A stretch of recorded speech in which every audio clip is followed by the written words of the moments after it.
Assalamu alaikum. First, welcome to the new year, এখন 2026, and this has been কি বলবো এই কয়েকদিন first 10 days আজকে হলো 10 জানুয়ারি had been কি বলবো মানে very crazy for the world. Venezuelan প্রেসিডেন্টকে আমেরিকা তুলে নিয়ে গেছে, which is kind of kidnapping, যদিও তারা ক্যাপচার্ড শব্দটা ইউজ করতেছে। আর অন্যদিকে যদি আমরা দেখি ইরানের situation is probably very critical. আমরা এখনও জানি না কি হচ্ছে, বাট ইরানের ডেফিনেটলি ম্যাসিভ রেভলিউশন বলেন আর আন্দোলন যাই বলেন, ম্যাসিভ প্রটেস্ট চলতেছে, যেটা initially started with economic problems থেকে। যেমন আপনারা জানেন কি জানেন না যে $1 মূল্য এখন হচ্ছে গিয়ে 14 million rial. $1 is 14 million rial. So রিয়েলের একটা ভয়ঙ্কর মানে কি বলবো দরপতন হয়েছে, যেটা ডেফিনেটলি অনেক ইকোনমিক হার্ডশিপ নিয়ে আসছে ইরানে, নো ডাউট। সো ইনিশিয়ালি এটা নিয়ে স্টার্ট হয়েছে। এখন আমরা শুনতেছি from many different quarters that anti government protest এটা রূপ নিচ্ছে, এবং currently it's very critical. Internet বন্ধ করে দেওয়া হয়েছে ইরানে, জাস্ট লাইক বাংলাদেশে করা হয়েছিল 2024-এ। কিছু ভায়োলেন্সের খবর পাওয়া যাচ্ছে, দেখা যাক কি হয়। বাট আমি কোনো সাইড নিয়ে আমি কথা বলি না, আমি আমার মতামত দিচ্ছি।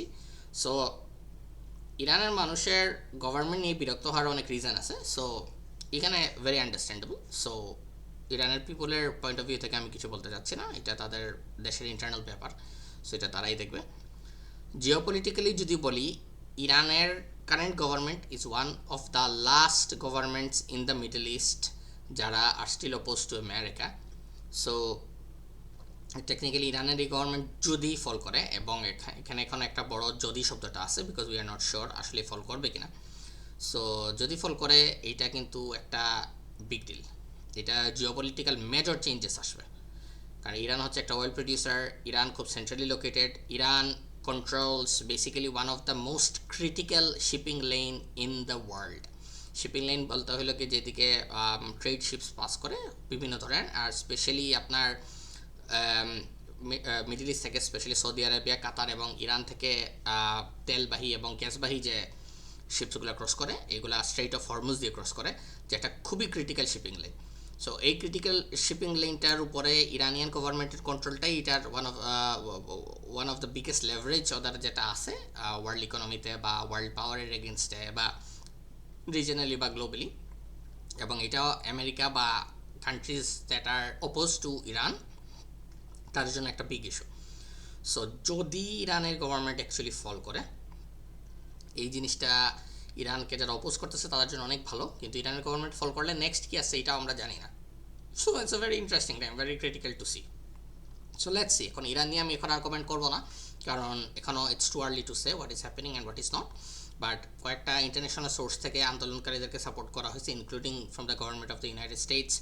অলসো ইরানের লাস্ট শাহেনশাহ, দ্য শাহ অফ ইরান যে ছিলেন রেজা পাহলাবি, ওনার ছেলে the former crown prince Reza Shah Pahlavi, উনিও কিন্তু ওই মুভমেন্টটাকে সাপোর্ট করছেন। সো ভেরি ক্রিটিক্যাল, দেখা যাক কী হয়।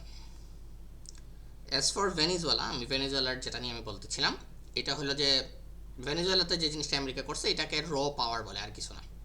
ইট হ্যাজ নো মানে at least no modern diplomatic definition এটার আছে। দে জাস্ট সিম্পলি ডিসাইডেড যে না, আমাদের ওকে পছন্দ হইতেছে না, we need to picking up, and they did. They bombed Venezuela. They picked up the president and took him in an American court to be tried.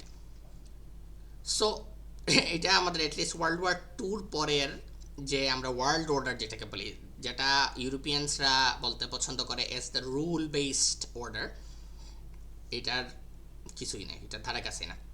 It's more similar to what the Roman empires did. মনে করেন কি বলবো, গোলে বা থ্রেশিয়াতে or some other places around the Roman Empire, যেখানে some rebel barbarian leader is not listening to the Roman Emperor, এবং Roman empire এখানে invade করতেছে, দে আর killing people, defeating the rebel tribes and capturing the rebel leader and then bringing him back to Rome to be tried and executed.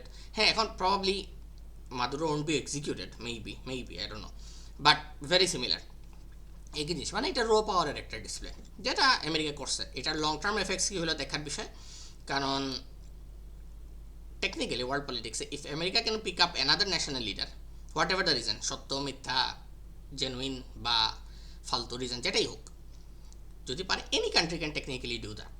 So এটা মানে এই ঘটনাটা ওয়ার্ল্ডকে আরও dangerous সিচুয়েশনে নিয়ে যাবে আমি পার্সোনালি মনে করি।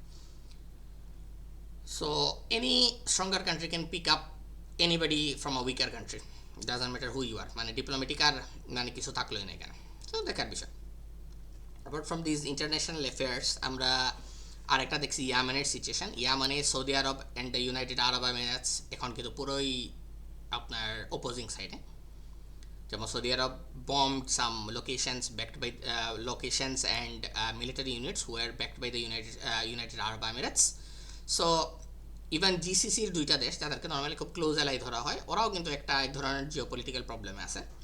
ভবিষ্যতে আমি টাইম পেলে এখানেও আমি আরও ডিটেলস বলবো। So let's C.